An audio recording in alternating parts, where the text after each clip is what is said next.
আসসালামু আলাইকুম রহমতুল্লাহ বরকাতুহ।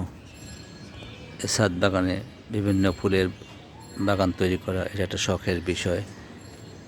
তো এখানে আমরা বেশ কিছু ছোটো টবে জবা ফুল গাছ লাগিয়েছি। এই জবা ফুলগুলো অনেক সুন্দর সুন্দর ফুল ফোটে মাশাআল্লাহ। যদিও মাত্র ফুলের কলি চলে আসছে, হয়তোবা 2 দিনের মধ্যে ইনশাআল্লাহ ফুলগুলো ফুটবে। প্রতি বছরই প্রচুর ফুল আসে এই ছোটো টব গাছগুলোতে এবং এই ফুলগুলো অত্যন্ত সুন্দর। জাস্ট আমি ডাল ভেঙে ভেঙে লাগিয়েছিলাম, এতে এই গাছগুলো বেঁচে গেছে। তো বর্ষাকালে এই কাজটা করলে এইভাবে আপনারা নিজেরাও ফুলের গাছ তৈরি করতে পারেন নিজস্ব টবে।